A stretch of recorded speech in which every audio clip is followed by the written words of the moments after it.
नमस्कार, आप सभी का बहुत बहुत स्वागत करती हूं भारत 24 पर। मैं हूं आपके साथ पूर्णिमा मिश्रा और वक्त है वंदे भारत का, जिसमें आज सबसे पहले बात करेंगे संसद में हुए हंगामे के बाद सस्पेंड हुए 141 सांसदों की कि क्या है निलंबन करने की पूरी एबीसीडी, मतलब कैसे निलंबन किया जाता है, कितने समय के लिए किया जाता है और कैसे निलंबन वापसी हो सकती है। ये सब इसके बारे में डिटेल्स आपके सामने रखूंगी। बात ज्ञानवापी मामले को लेकर भी होगी, क्योंकि ज्ञानवापी मामले में पेश हुई सर्वे की उस रिपोर्ट की बात करेंगे जिसमें यूएस की मदद लेनी पड़ी। कैसे जीपीआर रिपोर्ट से ज्ञानवापी की पूरी सच्चाई सामने आ सकती है, कोर्ट में क्या क्या जमा करवाया गया है जो कि जमीन से मिला है। बात करेंगे उन हार्ड डिस्क और पेन ड्राइव की जिसमें राज छिपे हैं, और इसके साथ ही बात होगी संसद साजिश के रिक्रिएशन की कि कैसे संसद के आरोपियों को पकड़ने के लिए पुलिस एक्टिव हो चुकी है और कहां-कहां पर पुलिस की तरफ से छापेमारी की गई है। आइए शुरुआत करते हैं वंदे भारत की डिटेल खबर के साथ। और सबसे पहले बात संसद के शीतकालीन सत्र की, जिसके दौरान विपक्ष के सांसदों के हंगामे और विरोध प्रदर्शन की वजह से आज 49 और सांसदों को सस्पेंड कर दिया गया। यानी कि इस तरीके से संसद के इतिहास में अब तक का सबसे बड़ा एक्शन लिया गया है, या यूं कह लीजिए कि सस्पेंशन का महा रिकॉर्ड बना है। निलंबित हुए सांसदों की संख्या 141 हो चुकी है और निलंबित किए गए सांसदों को पूरे शीतकालीन सत्र की कार्यवाही में हिस्सा लेने से वंचित कर दिया गया है।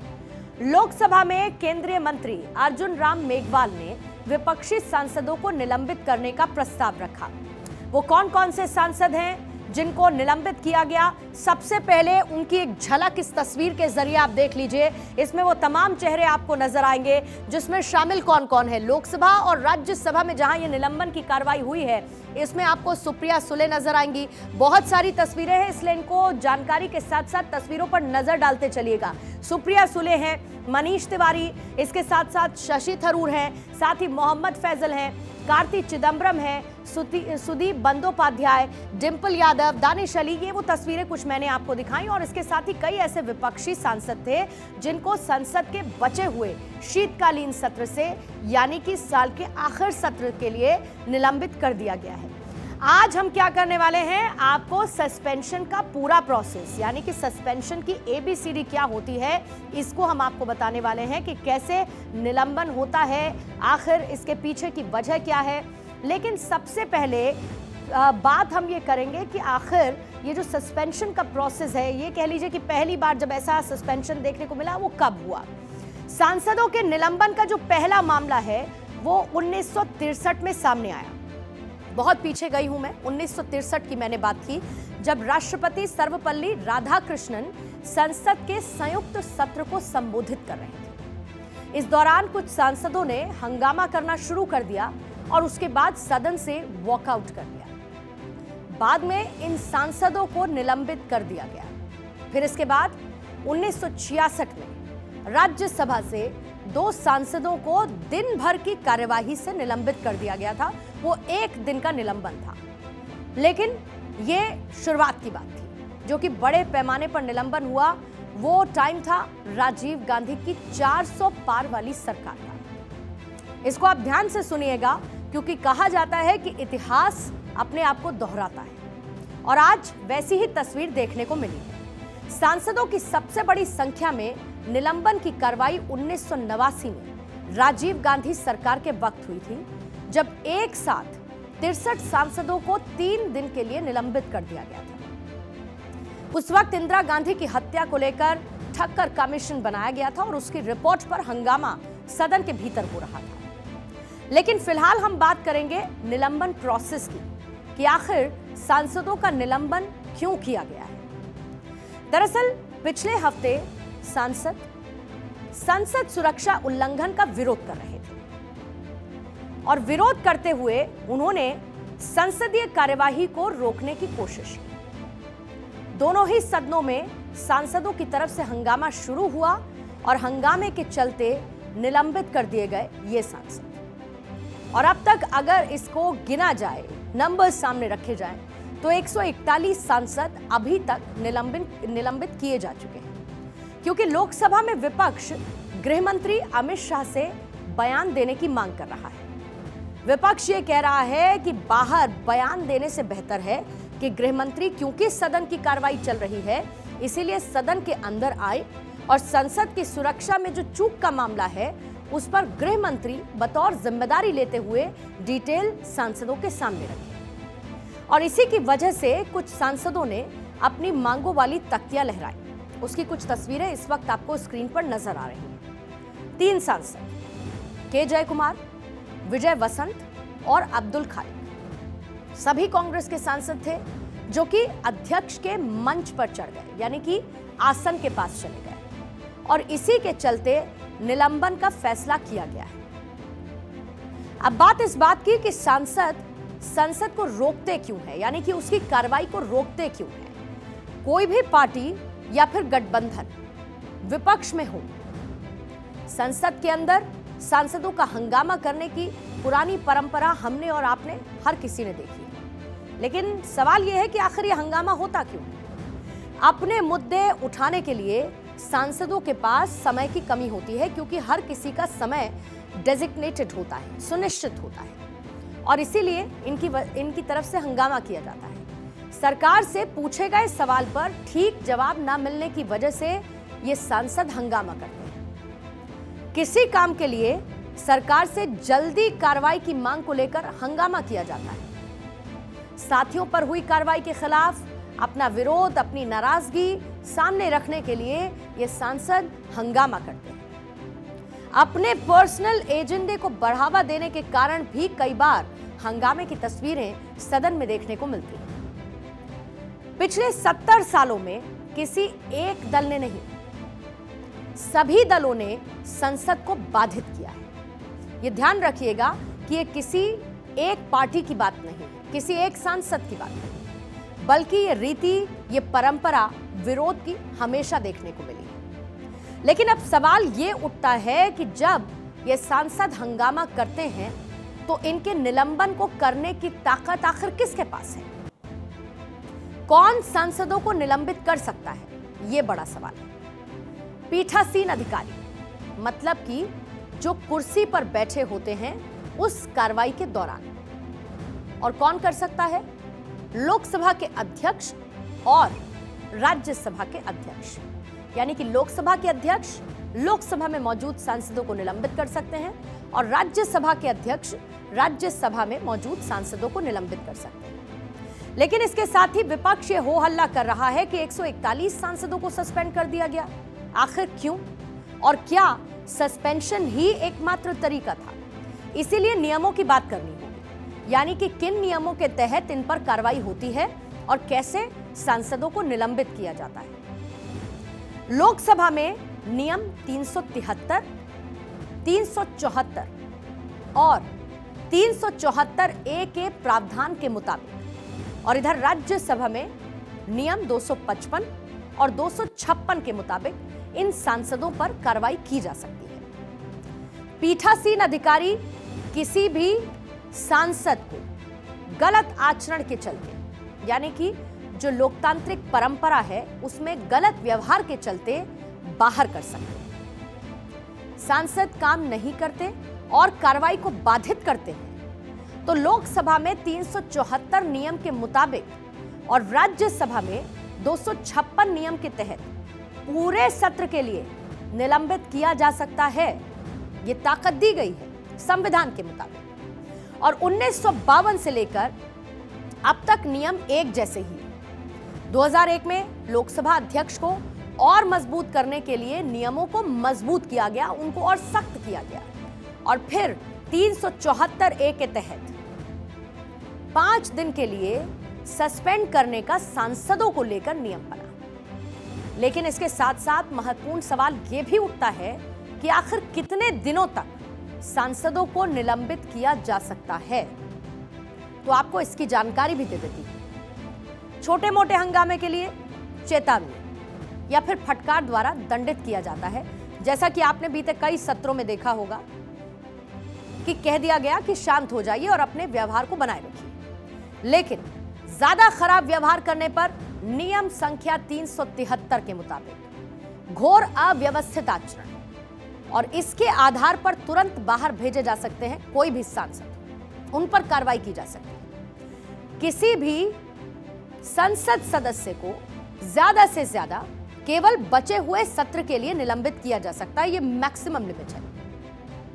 एक बात जो आपके मन में आती होगी कि निलंबित होने के बाद आखिर इनकी वापसी कैसे होगी, क्योंकि पूरे सत्र के लिए तो इनको निलंबित कर दिया गया। इसका जवाब यह है कि किसी भी समय एक प्रस्ताव पारित करते हुए जो निलंबित सदस्य हैं उनको बहाल किया जा सकता है। अभी जो 141 सांसद निलंबित हुए हैं, इनका निलंबन भी वापस लिया जा सकता है। लेकिन निलंबन और साथ ही बर्खास्त, इन दोनों में बड़ा अंतर है और यह अंतर भी आपको समझना होगा। किसी सांसद का व्यवहार अगर संसद में रहने योग्य ना हो, बहुत बुरा व्यवहार हो, उस पर आरोप लग रहे हो, तो उसे अयोग्य घोषित करने का प्रस्ताव लाकर उसको निष्कासित किया जा सकता है। दरअसल पिछले कुछ सालों से लोकसभा में बहुत ज्यादा हंगामा आपने भी देखा है। यानी कि जब से मोदी सरकार आई, विपक्ष हर एक सत्र को हंगामेदार बनाने के लिए बैठकें करता है, बाकायदा रणनीति तैयार करता है और सदन की तस्वीरें आप देखते हैं, हंगामा लगातार जारी रहता है। लेकिन इसका रिजल्ट क्या, इसका आउटकम क्या? खामियाजा यह है कि विपक्षी सांसदों का निलंबन पहले से बहुत ज्यादा बढ़ गया है। आपको ये जानना चाहिए कि साल 2018 और 19 में बड़े पैमाने पर सांसदों को निलंबित किया गया था। 2018 का मॉनसून सत्र, उस दौरान कांग्रेस के 6 सांसद 5 दिन के लिए निलंबित कर दिए गए थे। फिर 2019 में शीतकालीन सत्र के दौरान टीडीपी और एआईएडीएमके के 45 सांसदों का निलंबन कर दिया गया था।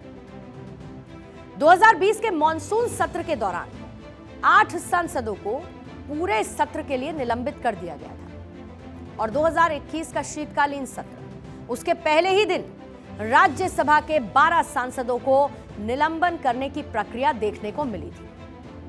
निलंबन का यह सिलसिला लगातार बढ़ता जा रहा है, क्योंकि विपक्ष और सत्ता पक्ष दोनों ही सुनने के लिए तैयार नहीं है।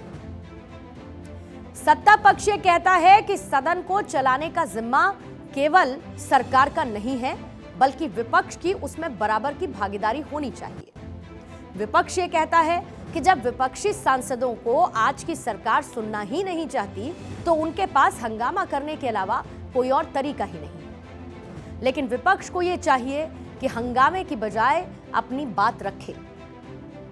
हंगामे से सदन और समय, लेकिन उससे भी ज्यादा महत्वपूर्ण जनता की गाड़ी कमाई, जनता के टैक्सेस का पैसा, वो बर्बाद होता है और ये नहीं करना चाहिए।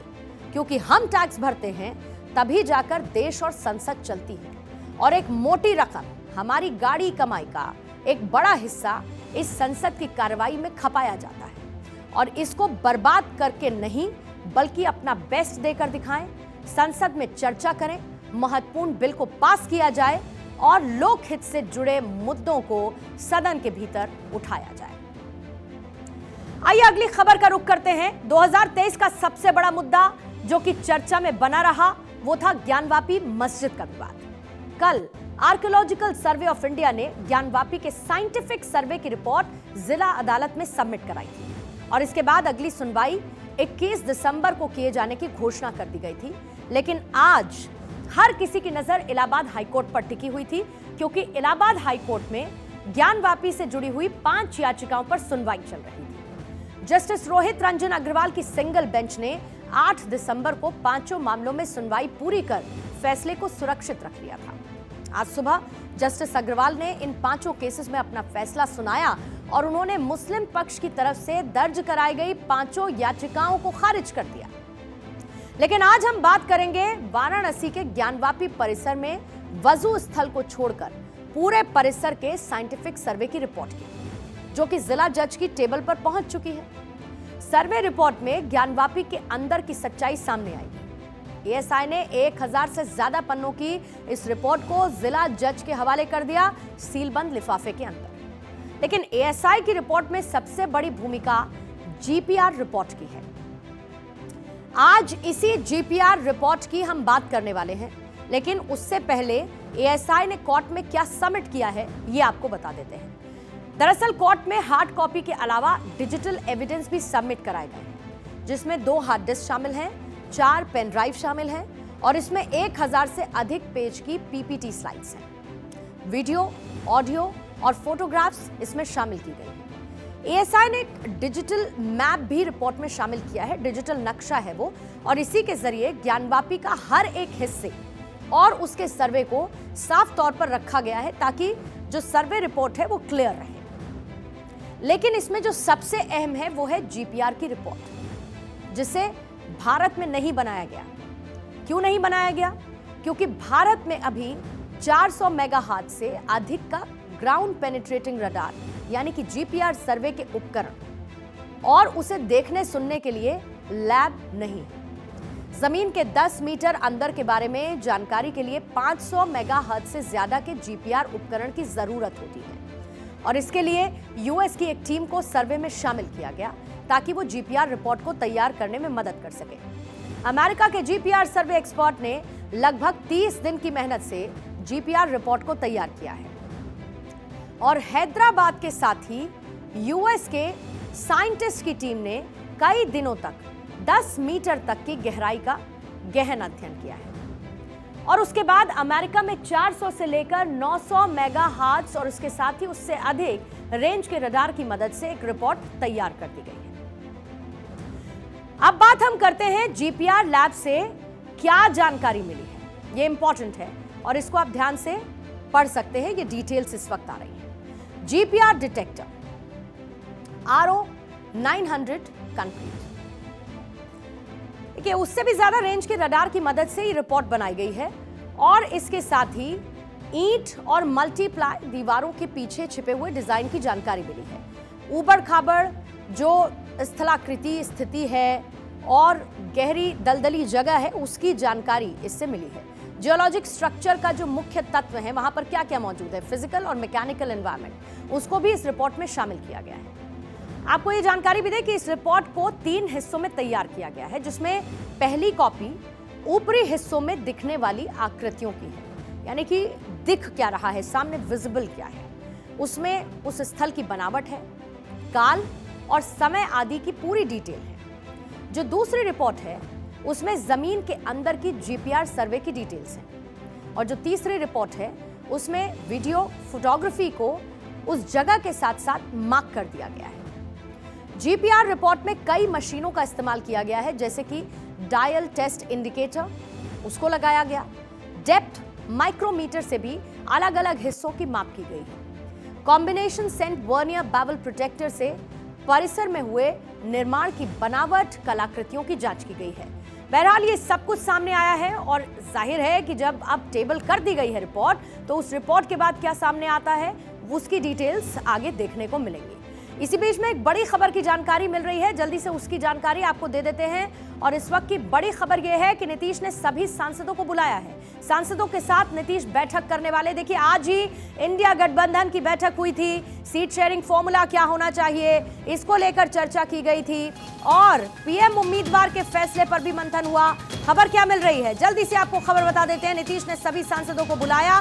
पीएम उम्मीदवार के फैसले पर नीतीश नाराज हैं, ऐसा सोर्सेस बता रहे हैं। नीतीश ने सभी सांसदों को बुला लिया है और सांसदों के साथ नीतीश कुमार बैठक करने वाले हैं। मल्लिकार्जुन खड़गे का नाम सामने आया था पीएम चेहरे के तौर पे इंडिया गठबंधन को लेकर, लेकिन इसके साथ साथ आपको यह भी जानना चाहिए कि वो नीतीश कुमार हैं जो पूरे इंडिया गठबंधन को एक साथ मंच पर लेकर आए थे। लेकिन न सिर्फ नीतीश कुमार बल्कि लालू यादव भी नाराज हैं। सोर्सेज ये भी बता रहे हैं, क्योंकि प्रेस कॉन्फ्रेंस से पहले ही लालू और नीतीश निकल आए थे। प्रेस कॉन्फ्रेंस की आपने तस्वीरें देखी, ये दोनों वहां पर मौजूद नहीं थे। मल्लिकार्जुन खड़गे का नाम आया, उससे लालू और नीतीश नाराज हैं और इस वक्त जेडीयू के तमाम सांसद जो इस वक्त मौजूद है नीतीश कुमार के साथ, चर्चा चल रही है। पुराने विवादों को लेकर बैठक में चर्चा भी हुई है और सीएम नीतीश कुमार ने इस वक्त बैठक बुलाई है। ये चर्चा इस वक्त जारी है।